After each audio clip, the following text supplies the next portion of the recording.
première édition de Métro News pour cette semaine. Bonsoir à toutes et à tous. Très heureuse de vous retrouver pour votre rendez-vous d'actualité.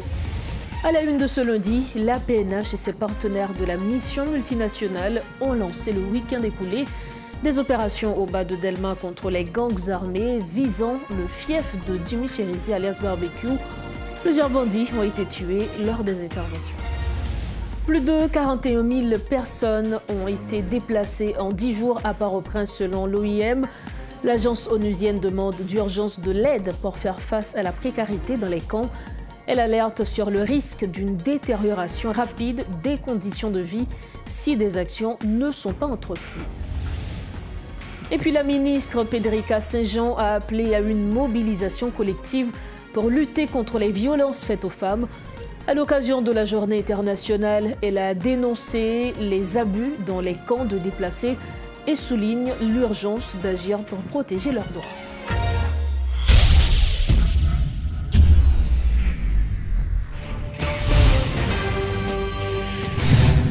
Bienvenue à tous au développement des titres de l'actualité. Au cours du week-end écoulé, la police nationale a mené plusieurs opérations dans les zones de Badelma et de l'Artibonite. En moins d'une semaine, les forces de l'ordre ont pénétré le territoire contrôlé par Jimmy Cherizier, alias Barbecue, chef de gang notoire. Dimanche soir, une intervention a été menée par les policiers haïtiens, épaulés par des officiers de la mission multinationale. Selon certaines sources, plusieurs membres du gang auraient été abattus lors de cette opération. Et pour faire le point sur le bilan des opérations de la PNH, nous avons le plaisir de recevoir sur le plateau de Métro News ce soir le porte-parole adjoint de l'institution policière, Lionel Lazare. Bonsoir, toujours un plaisir pour nous recevoir sur le plateau. Ça. Bonsoir, c'est toujours un plaisir pour à chaque fois que nous avons une invitation. Pour nous, sur le plateau, Métro News, pour nous, venir parler avec la population. Nous connaissons que la police a mené pendant les derniers jours en pile opération musclée. Qui bilan, Lionel Lazare? Effectivement, nous connaissons que la police nationale d'Haïti, depuis quelques jours, a mené un ensemble d'opérations musclées dans diverses zones aire métropolitaine. Ce n'est pas seulement dans l'aire métropolitaine, mais tout nous capables de dire que il y a plusieurs autres côtés, soit dans Akaye ou du moins dans Balatibonite là. Mais tout le monde les mêmes projecteurs sur ce qui a passé dans l'aire métropolitaine, surtout dans la zone de Badelma. Eh bien, et la police nationale d'Haïti, pendant plusieurs semaines, a intensifié un ensemble d'opérations qu'elle a fait dans la zone. Dans seul objectif, c'est arriver traquer nèg examio cap si met trouble dans série de zones et dans l'aire métropolitaine. Et nous songeons qui ça qui était passé déjà semaine passée, côté que la police a saisi plusieurs machines qui étaient gagnées, nèg armé là-dedans, te gagné munitions, te gagné drones, ça a été passé dans la zone Pétionville et post-marchand. Mais nous connaissons que la police lui-même, dans le cadre de travail qu'elle a fait pour permettre que la sécurité rétablienne dans le pays, eh bien, depuis quelques jours là, la police, surtout, et dimanche qui s'est passé là, la police a mené des opérations au niveau de Badelma, surtout dans Delma 6. Parce que aujourd'hui, la police arrivée rentrer dans Delma 6 et poser un ensemble d'actions au niveau de Delma 6. Nous connaissons que Delma 6, c'est base chef gang Barbecue, que tout le monde connaît, qui quantité de dégâts que M. ça fait dans la zone Sao, soit dans Solino, dans Bel-Air, ou du moins dans la zone Delma 18.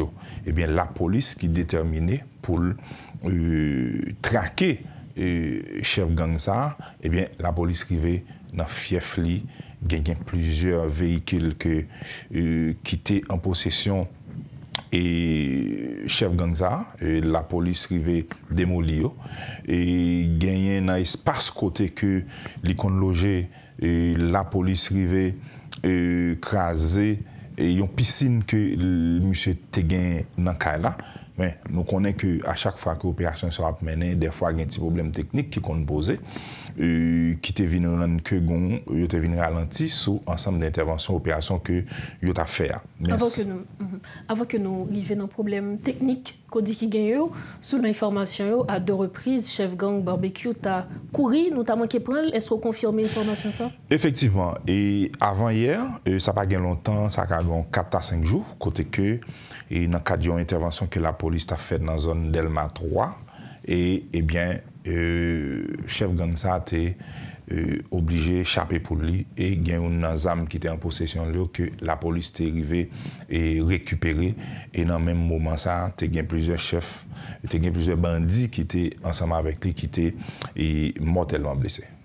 Vous parlez-nous de problèmes techniques qui empêchaient que nous justement arrivions à fin ça, qui s'est capturé, chef gang ça. Qui nature problème ça? Bon, nous connaissons que des fois que toujours il y a un petit problème qui posé, c'est que il y a des stratégies que la police gagne, ça qui arrive, il y a un petit problème qui permettre que les gens qui ont avancé, les gens qui ont poussé, ou pas qu'à pousser comme ça.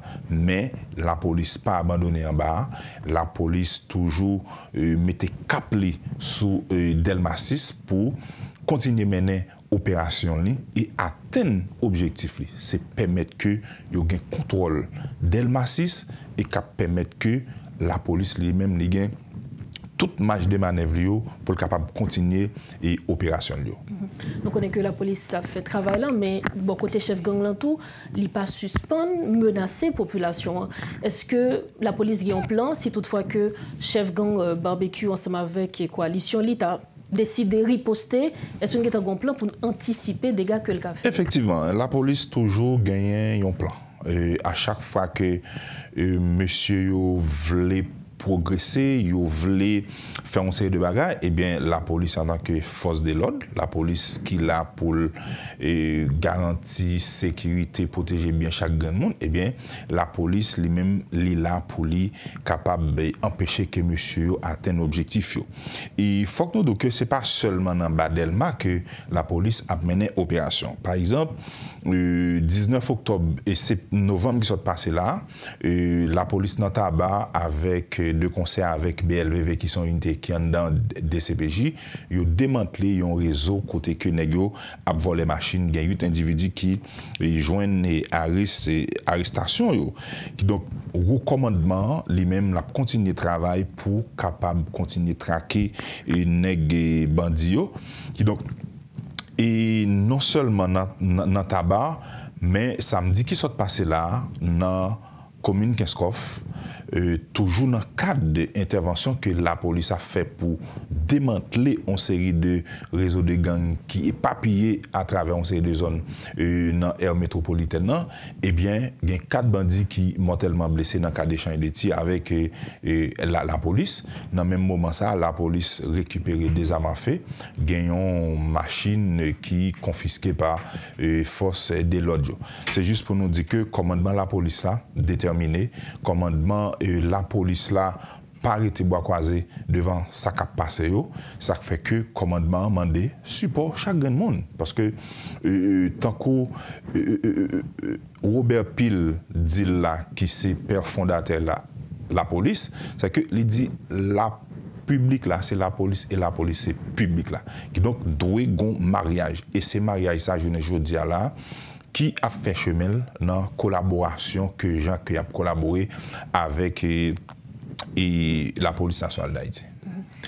Nous allons retourner rapidement sur l'opération Cap menée dans Solinoyo, puisque nous connaissons la population, yeux braqués principalement sous l'opération Sayo. Est-ce qu'il y a des chiffres qui sont disponibles ou disons qu'il y a des bandits qui sont mortellement blessés, mais est-ce qu'il y a des chiffres qui sont disponibles? Combien de véhicules que nous saisissons? Combien d'armes que nous saisissons? Alors, pour le moment, actuellement, là, nous travaillons sur une conférence de presse que la police a gagné pour lui préparer la baille bientôt pour le capable de présenter un bilan de l'opération opération ça que li a mené, matériel que li saisi, monde que li arrêté, véhicule que li confisqué.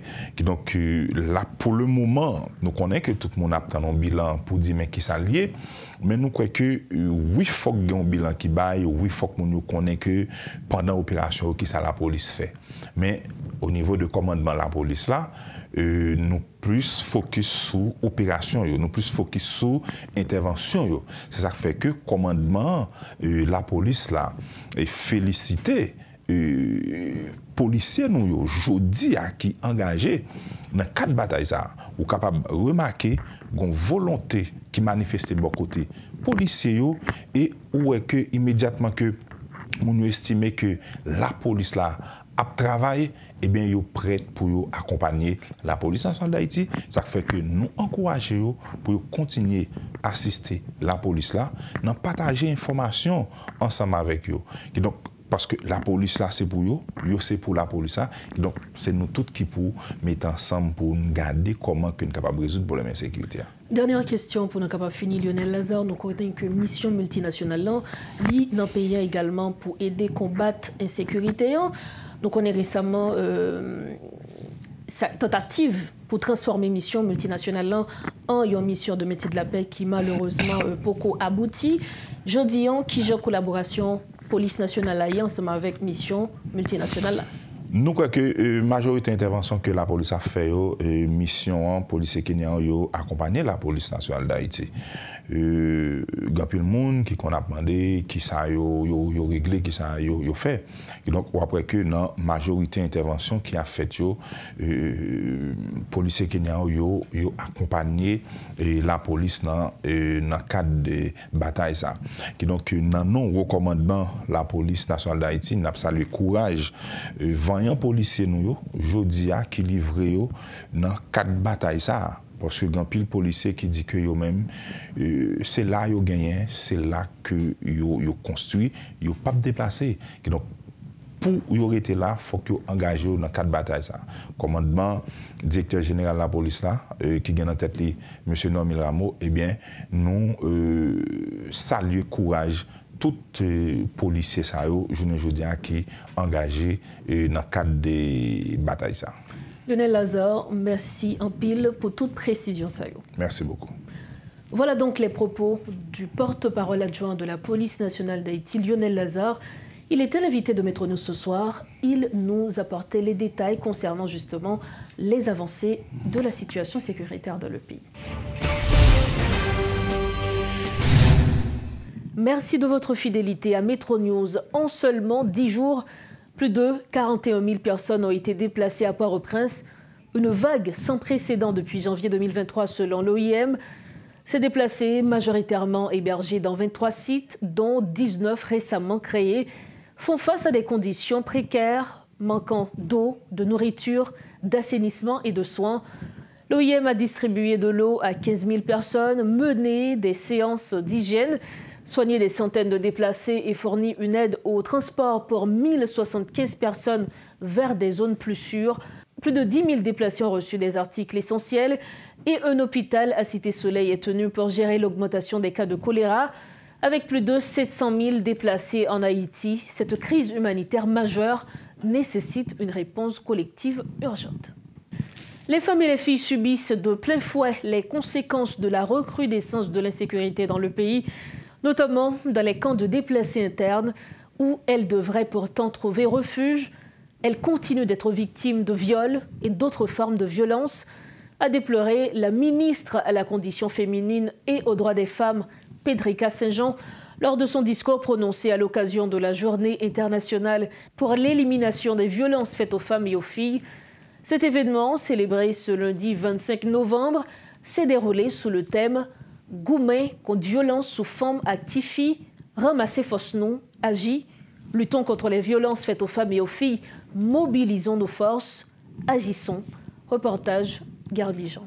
Ce lundi marque le 25e anniversaire de la Journée internationale pour l'élimination de la violence à l'égard des femmes. Une initiative lancée par l'Assemblée générale des Nations unies afin de dénoncer la violence de genre. En Haïti, La journée est célébrée par le ministère à la condition féminine et aux droits des femmes sous le thème « Goumen contre violence sous forme actifi, ramasser force nous, agit ». Un appel à l'action adressé à chacun et à chacune. Plusieurs dizaines de représentants d'organisations ont pris part à cet événement, dont la responsable du BINU, Maria Isabelle Salvador, qui souligne l'importance de cette journée pour promouvoir l'émancipation des femmes et rechercher des solutions à leurs problèmes. Nous ne devons pas oublier que derrière chaque statistique se cache une vie bouleversée, une famille brisée, un avenir compromis. Les femmes et les filles d'Haïti méritent un avenir où elles peuvent vivre en sécurité, accéder à l'éducation, exercer leurs droits et contribuer pleinement à la reconstruction de leur pays. Les Nations Unies en Haïti réaffirment leur soutien indéfectible aux efforts du gouvernement et des organisations de la société civile pour prévenir et éradiquer les violences basées sur les genres. Cette journée marque également le début des 16 jours d'activisme pour l'élimination de la violence à l'égard des femmes, une campagne qui commence chaque 25 novembre et se termine le 10 décembre par la Journée des droits de l'homme. La violence envers les femmes et les filles demeure l'une des violations des droits humains les plus répandues, avec des statistiques mondiales alarmantes. En 2023, au moins 51 100 femmes ont été victimes de violences de genre et ont abouti à leur assassinat, souvent commis par leurs partenaires ou des membres de leur famille, soit une femme tuée tous les 10 minutes.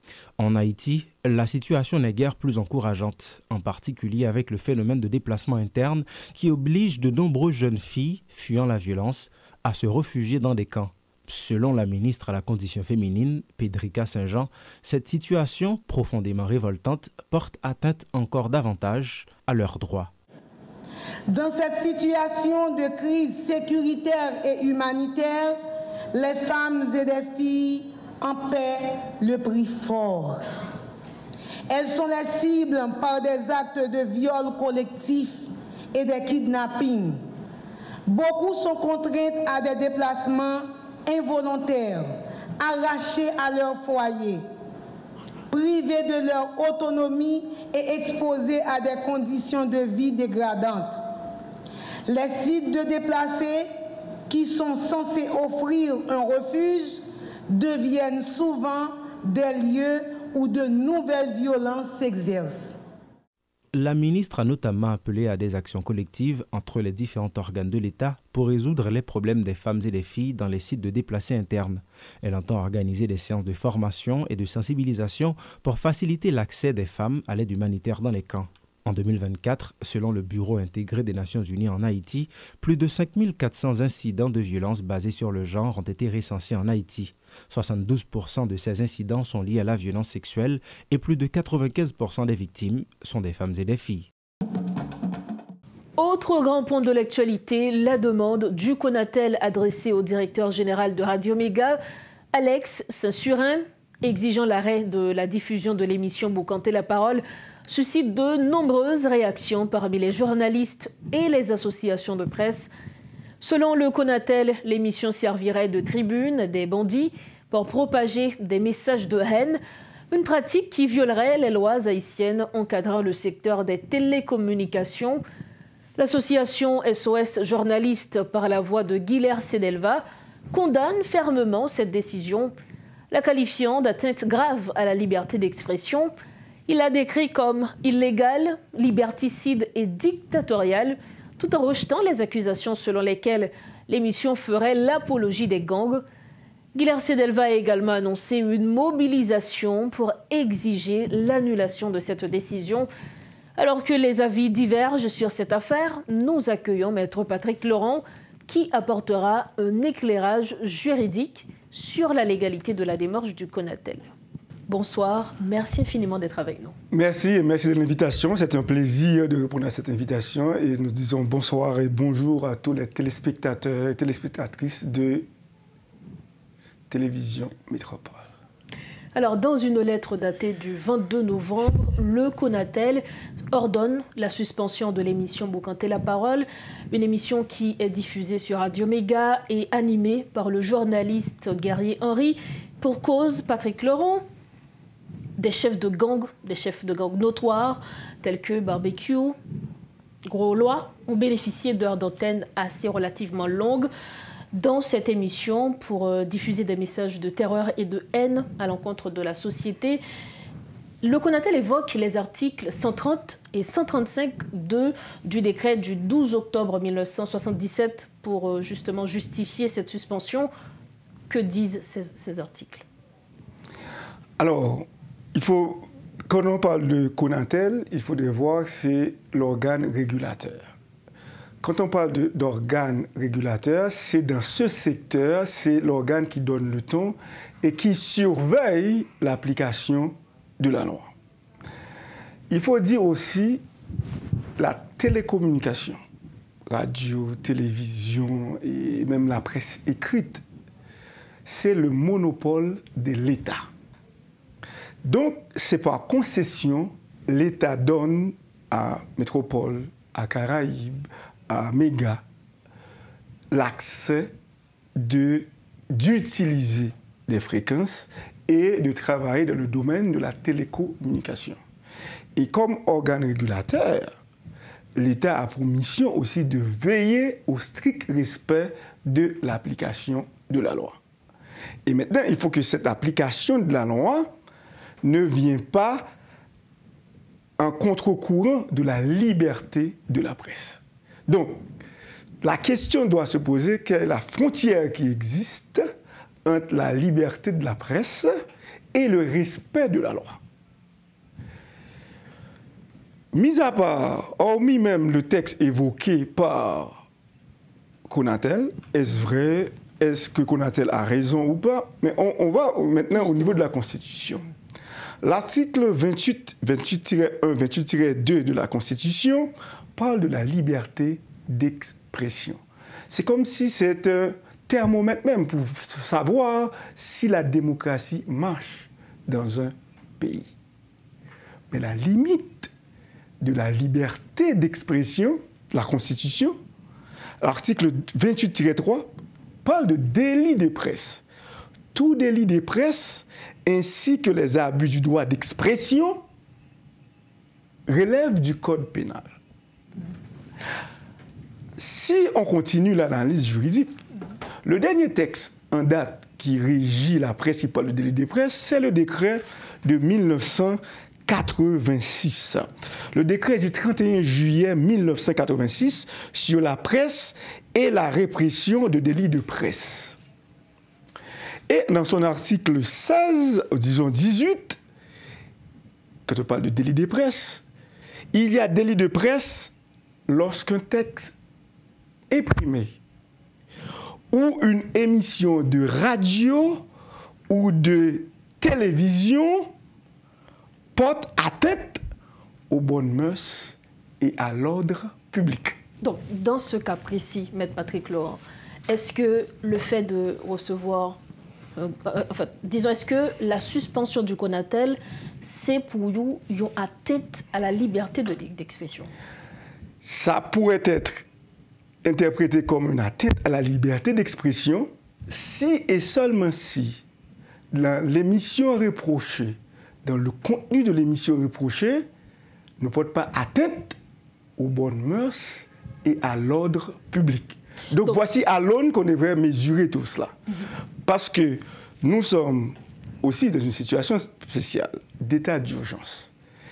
Est-ce que dans les mesures restrictives de liberté, dans le cadre de l'état d'urgence, est-ce que l'État haïtien a énuméré qu'il pourrait intervenir dans le cadre d'une émission? Alors, ce que l'auditoire de Métropole, Métro News doit retenir, le monopole de la télécommunication, c'est l'État.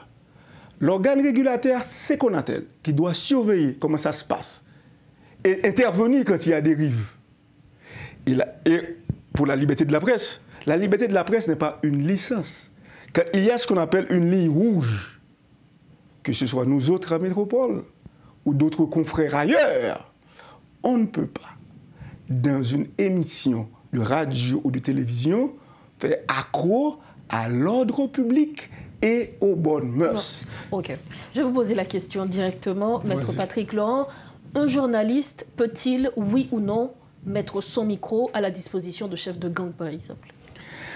Si on parle de chef de gang... Au regard de la loi, au regard de la loi. Si on parle de chef de gang, des bandits, ok, si c'est des bandits, des gens recherchés, ok, et qui sèment le trouble dans le pays.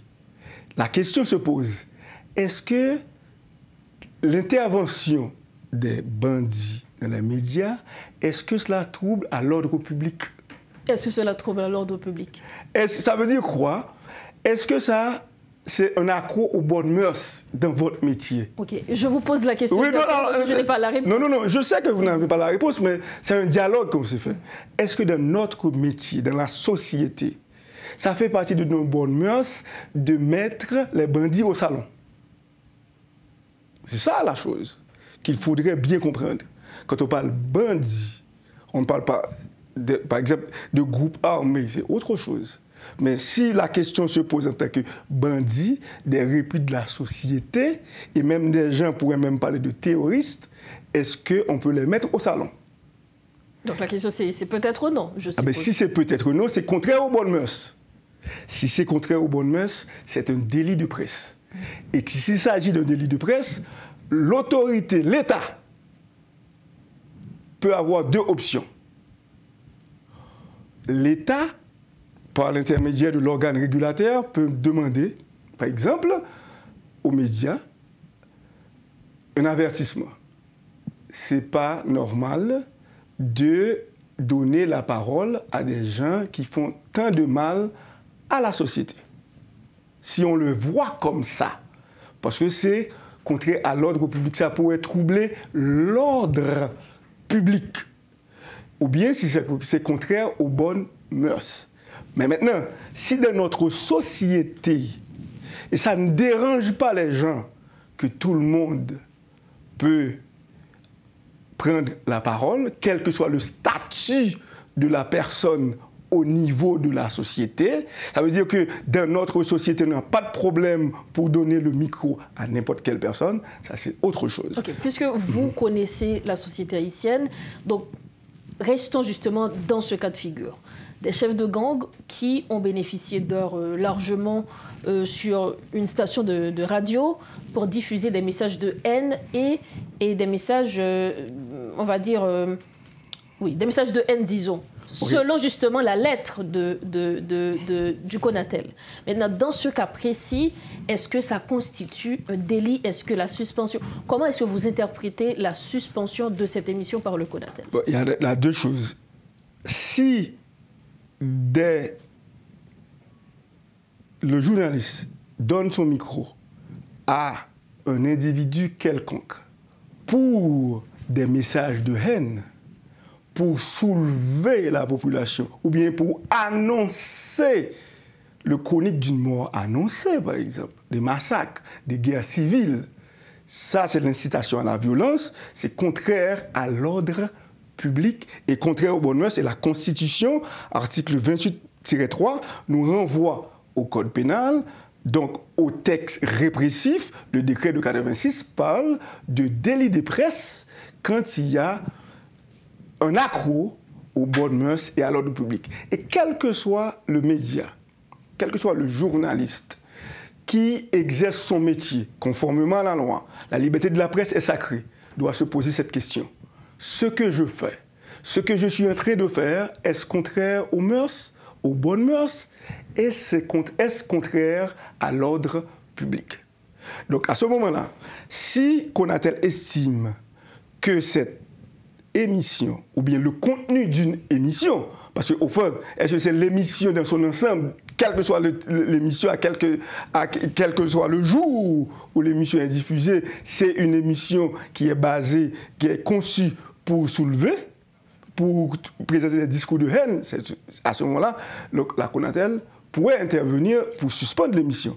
Mais s'il s'agissait d'un contenu, s'il s'agissait d'un dérive dans une émission, à ce moment-là, il pourrait avoir, au lieu d'aller à la suspension, mais un avertissement à la radio pour dire tel jour, telle date, il y avait une émission et dans cette émission, on avait donné la parole à des bandits que l'État recherche, que la société en a marre Dans ce cas-ci, ceci est contraire à l'ordre public et aux bonnes mœurs. OK. Bon, maintenant, si le média estime que cette décision serait entachée d'illégalité, eh bien, le média, puisque nous sommes dans une société, dans un état, entre guillemets, de droit, a droit maintenant de, si on va prioriser l'aspect juridique, une procédure judiciaire peut maintenant attaquer cette décision en illégalité. Donc, si l'on comprend bien, la première étape, ce serait de donner un avertissement aux médias.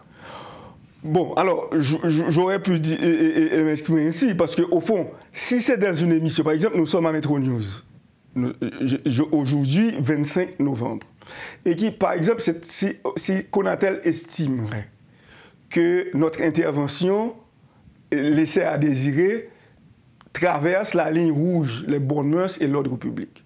Mais la première démarche ne serait pas de demander à la direction de suspendre véritablement Metro News.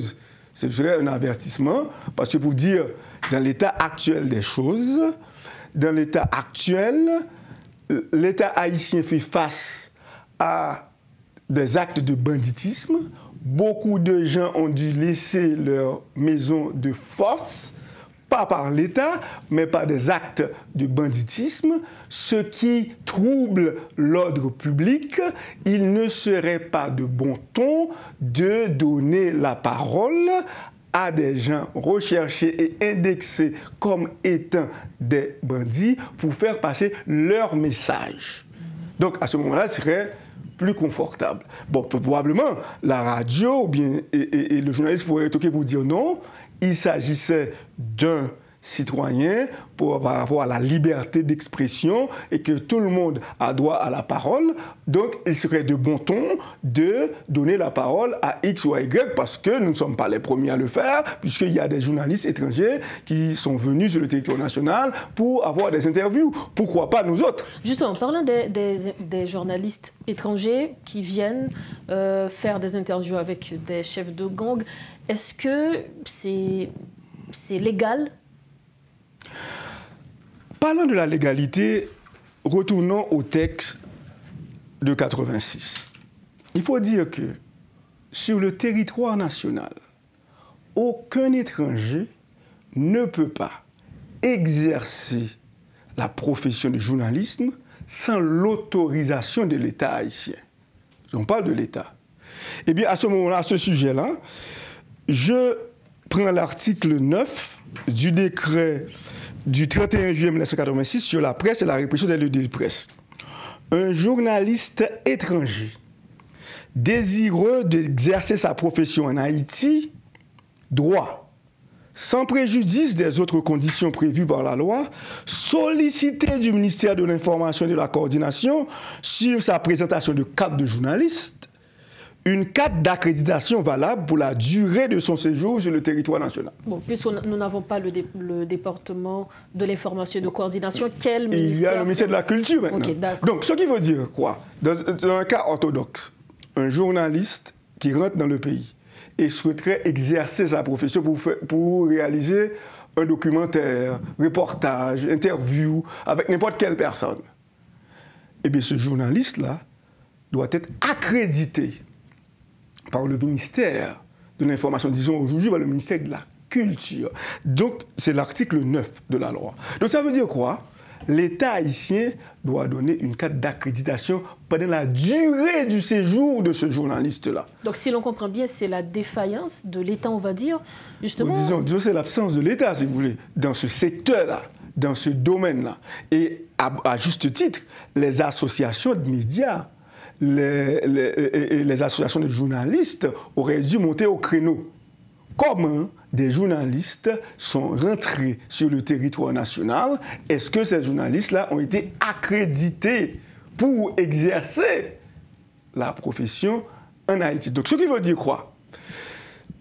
Donc, si on prend la chose comme ça, si on interdit à une station de radio de donner la parole à des gens que l'État aurait identifiés comme étant des bandits, donc on ne peut pas leur donner des micros sur le sol national, l'État aussi n'aurait pas dû permettre à des étrangers de venir les interviewer. Dernière question, Maître Patrick Laurent, pour mettre fin à cette interview. Nous savons aussi qu'avant que les chefs de gang utilisent justement les médias traditionnels, ils utilisent couramment les réseaux sociaux, que ce soit à travers des lives, pour faire passer leurs messages. Est-ce que l'État ne devrait pas agir en ce sens? Remarquez bien, au début de l'émission, avant de répondre à la question est-ce que Konatel avait raison d'évoquer tel ou tel article, nous avons dit que c'est l'État qui a le monopole de la communication. Tout ce qui se fait, tout ce qui se passe dans la communication, directement ou indirectement, c'est la faute de l'État. Ou bien c'est avec la permission de l'État. Et sur les réseaux sociaux, si vous pouvez parler, quand on parle de Twitter, qui est devenu X, ou TikTok, ou bien WhatsApp, ou bien Facebook, on pourrait reporter ces émissions, ces lives. Et dans certains pays, TikTok ou bien X n'ont pas l'autorisation de pouvoir fonctionner dans certains territoires. Donc, ce qui veut dire, nous devons avoir un État fort, un État soucieux de sa mission, véritablement. Parce que si on ne passe pas sur le média traditionnel, la radio ou la télé, et les réseaux sociaux, quid des réseaux sociaux? Ça veut dire que, est-ce que l'État peut nous dire aujourd'hui, est-ce qu'il a le contrôle des réseaux sociaux? Donc, est-ce que nous sommes livrés? C'est un territoire libre pour les réseaux sociaux. Donc, à ce moment-là, l'État doit intervenir, non seulement sévir contre les médias traditionnels, contre les journalistes locaux. Si on estimerait que ces journalistes-là dépassent la ligne rouge en matière de liberté d'expression, la limite de la liberté d'expression, c'est les bonnes mœurs et l'ordre public. Et ceci doit être valable aussi pour les étrangers. Car il serait inconcevable de sanctionner une émission et de donner la licence à des étrangers. Merci infiniment de nous avoir éclairés sur ce sujet, Maître Patrick Laurent. Au plaisir, à la prochaine. À la prochaine. Voilà donc le point du doigt sur cette affaire, justement, où le Konatel a demandé la suspension de l'émission Boucanté la parole, une émission qui est diffusée sur Radio Méga et présentée par le journaliste Guerrier Henry. Autre dossier à Metro News face au risque de lynchage auquel s'exposent de nombreux citoyens circulant sans pièce d'identité dans certains quartiers. L'Office national d'identification ONI mettra prochainement en service une plateforme en ligne, a annoncé le directeur de communication de l'institution Wendy Charles. Cette initiative vise à sécuriser le processus d'obtention de la carte d'identification nationale et à permettre le fonctionnement à distance de plusieurs bureaux de l'ONI affectés par l'insécurité. En réponse à l'augmentation significative des demandes ces derniers jours, l'institution a déployé une caravane mobile pour rejoindre les personnes déplacées ayant perdu leurs documents d'identité et a pris de nouvelles mesures pour offrir un service plus efficace. Wendy Charles a également expliqué les raisons pour lesquelles certains citoyens rencontrent des difficultés à récupérer leur carte d'identité et les invite à consulter le site officiel de l'ONI pour s'informer et résoudre ces problèmes. Reportage Rodolphe Fierluy. Il est on ne peut plus important de circuler avec une pièce d'identité ces derniers jours dans la capitale, vu le contexte d'insécurité, notamment le nombre de déplacés qui sont des centaines de milliers.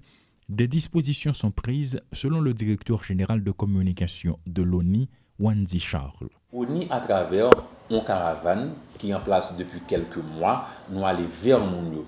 Caravane, ça existait dans Port-au-Prince. Et pourquoi elle est là? Au niveau Tabar, au niveau Delma, au niveau de Pétionville. Et nous expérimentons le Kinskoff, Canapé Vert, et n'a pas grandi toujours dans les villes de province. Donc, c'est réponse ça que ONI a bail, c'est intensifier l'action qu'on fait déjà par rapport aux besoins actuels, une façon pour que nous soyons capables de gagner pièces. En vue de rendre plus efficaces et plus accessibles les services de l'ONI, Une plateforme numérique sera bientôt opérationnelle, révèle Wendy Charles. Une plateforme qui est en ligne, qui permet de traiter doléances non seulement plus vite, mais citoyens, c'est les mêmes qui produit demander directement. Ça fait deux bagailles. Premièrement, nous gagnons, nous avons contourné le circuit raquetteur, qui fait mon payer pour un document. Et deuxièmement, on n'a pas assuré, c'est lui-même qui produit demande, c'est lui-même qui fait des démarches là sur un site que bientôt on a mis dehors. Et là, j'ai une réponse et il va chercher carte dans le bureau. Ça a fait deux bagailles. Un, on a sécurisé le processus là, et deux, il va aller plus rapide. C'est regrettable, mais c'est quand même la réalité. Des bureaux de l'ONI sont affectés par l'insécurité.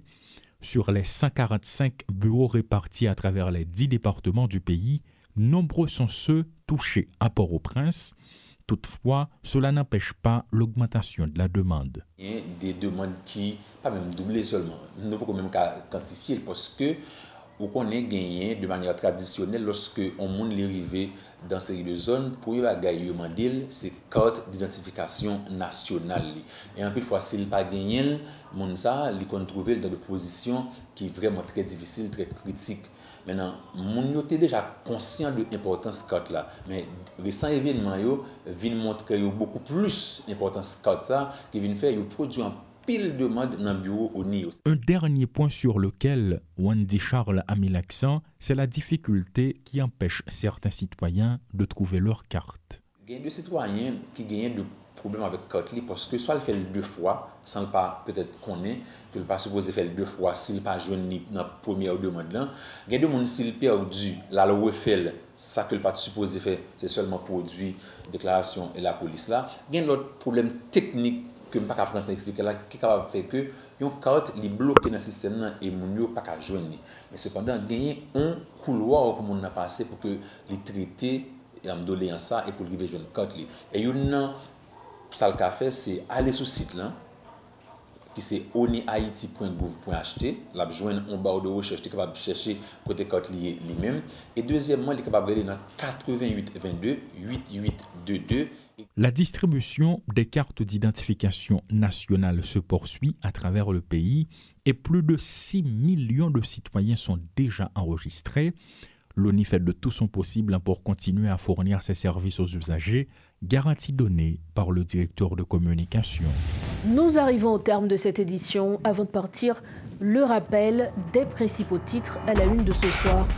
La PNH et ses partenaires de la mission multinationale ont lancé le week-end écoulé des opérations au bas de Delma contre les gangs armés visant le fief de Jimmy Cherizi alias Barbecue.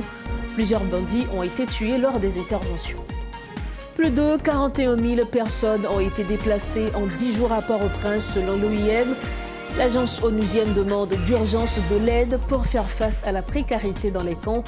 Elle alerte sur le risque d'une détérioration rapide des conditions de vie si des actions ne sont pas entreprises. Et puis la ministre Pédrica Saint-Jean a appelé à une mobilisation collective pour lutter contre les violences faites aux femmes. À l'occasion de la journée internationale, elle a dénoncé les abus dans les camps de déplacés et souligné l'urgence d'agir pour protéger leurs droits. Ce journal touche à sa fin. Merci infiniment de votre attention et de votre confiance. On se retrouve demain sur Télémétropole. Bonsoir.